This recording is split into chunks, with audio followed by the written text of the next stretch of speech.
People come from all over the world to taste French wine, and the locals would certainly say it's the best on offer. But when does a harmless drink before dinner become a harmful addiction? This week we're taking a look at the curse of alcoholism and efforts to curb its impact. Coming up this week. A pill to cure alcoholism passes a vital test. We speak to the existing users of the drug baclofen, who are already convinced of its remarkable effects. Next, they've never had a drink, but they'll be scarred for life. South Africa has the highest rate of children disabled because of mothers who drank heavily during pregnancy. And finally, alcoholism booms in dry Pakistan. We visit one of the growing number of rehab clinics treating patients in a country where alcohol is banned.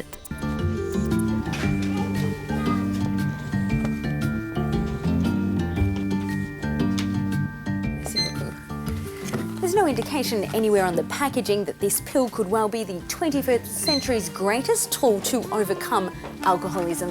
Baclofen was originally designed to treat muscle spasms, but has gradually developed a following among heavy drinkers who swear by its ability to cure their addiction. To date, scientific evidence has been sketchy, but the drug has just passed a vital early test, paving the way for formal, funded clinical trials.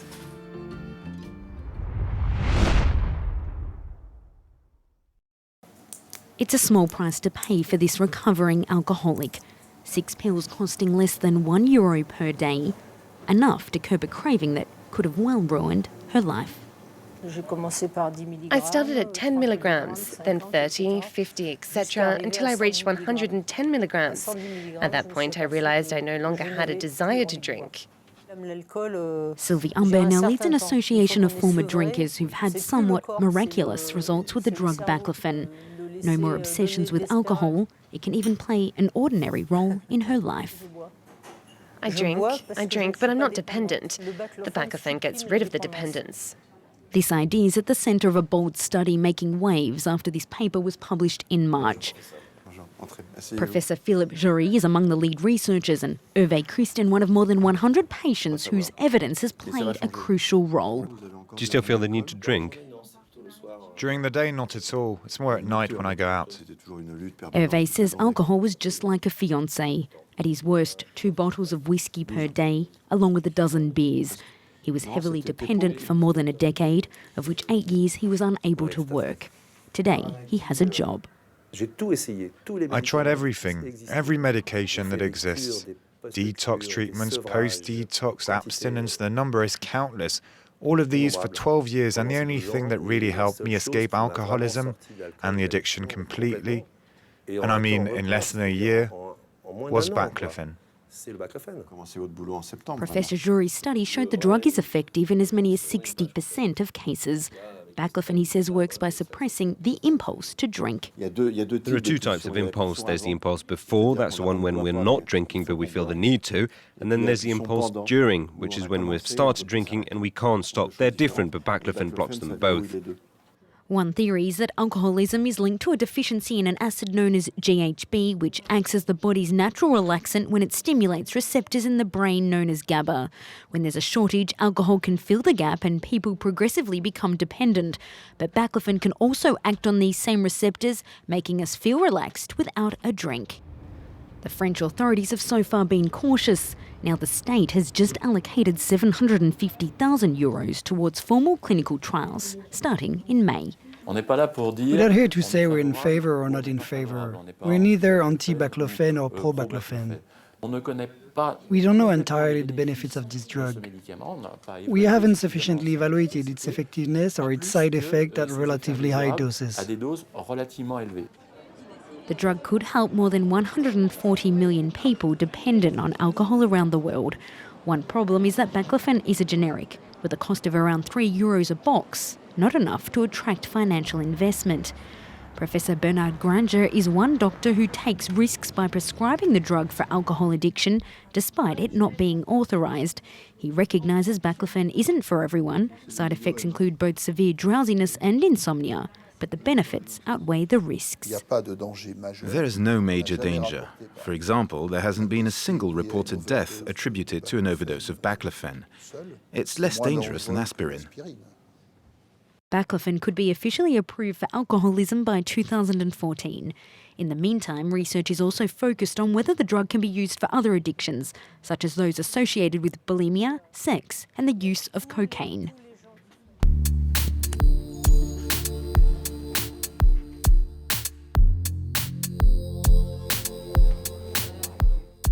The image really says it all, pregnant or not. You may have noticed this warning on wine bottles advising all soon-to-be mothers against drinking alcohol. It's been mandatory here in France since the government was accused of not alerting women to the risks. Unfortunately, though, the message hasn't made its way to South Africa, where binge drinking during pregnancy is common, and it's the children who are paying the price. This next report from Cape Town.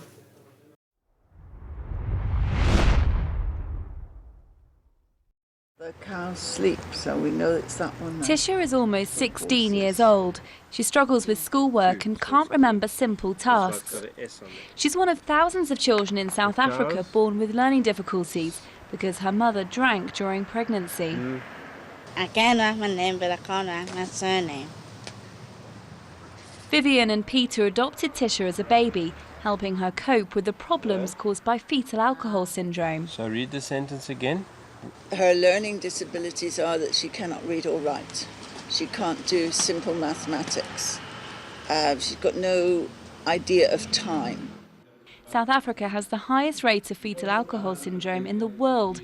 It causes brain damage and stunts growth. Professor Dennis Villian has been researching rural communities in the Cape, where some 10% of babies are born with the condition. It's the most common birth defect. On its own, it amounts to all the other birth defects, serious birth defects that are found in South Africa. Police blame much of the drinking on illegal bars known as shebeens, which sell alcohol without a licence. But for these women in Guguletu Township near Cape Town, the problems go much deeper. They blame poverty and a lack of education. Louise drank while she was pregnant with her daughter Tiona because she didn't realise how harmful it could be. Now she wonders if that's why her daughter is small for her age and slow to learn maths. It was a drinking because she was a fake was drunk. She was a fake was drunk. Tisha doesn't know her real mother, so she'll never be able to ask why she drank. She, like so many other children, just has to live with her disabilities caused entirely by drink.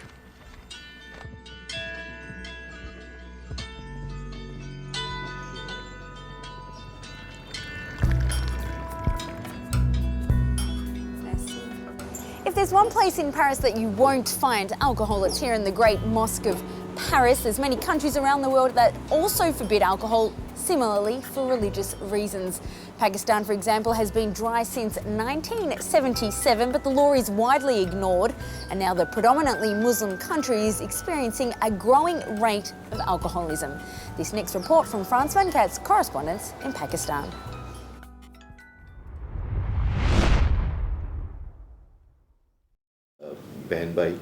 Every Thursday, Dr. Sadagat Ali hosts a public health show on Pakistani television. There are 1 million alcoholics in Pakistan.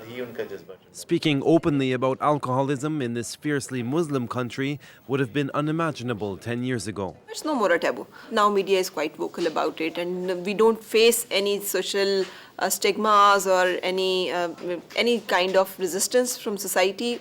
The taboo may be broken in the media, yet to this day, not a single public hospital offers treatment for alcohol addiction. Patients must rely instead on expensive private clinics. 30 years ago, Dr. Sadakat Ali opened the first rehabilitation center in Pakistan. Today, there are 4 in the country. It is very unfortunate that drinking is most popular in Pakistan amongst the elite class. People are afraid of being stigmatized because of going into treatment, not because they are alcoholic, because if they go into treatment, they feel stigmatized. Relatives fear the public embarrassment of having an alcoholic in the family. They are usually the ones who get in touch with the center. For 6 weeks, they're trained by psychiatrists on ways to convince their loved ones to seek help. Alcoholism is like a big thing. It's like a flaw on a person. It's like a black spot on you, on you and the family also. You know, they think, oh, they're bad people. Don't even meet them. Faika's husband has been sober for 3 years. For 9 months, they came to the clinic together every day. They now take part in group therapies 3 times a week, in addition to private consultations. You are not a victim. You can change your life as and when you want. They do not have to suffer alone in their endeavor towards success. They can take help from other people. Waqar is proud to have overcome alcoholism. This architect in his 60s confesses he lived by the bottle for 30 years. It's always been there. People have been drinking ever since Pakistan was made. But it was all, kind of under the carpet. Only a handful of restaurants catering to foreigners are allowed to sell alcohol in Pakistan. The law forbidding Muslims from buying or selling it dates back to 1977. But the black market has provided a steady flow ever since. Of course, alcohol is not inherently bad, and 1 or 2 glasses each day is seen as perfectly acceptable. Although the World Health Organization does recommend that we have at least 1 alcohol-free day each week. Thanks for joining us here on France 24. We look forward to seeing you, as always, next time.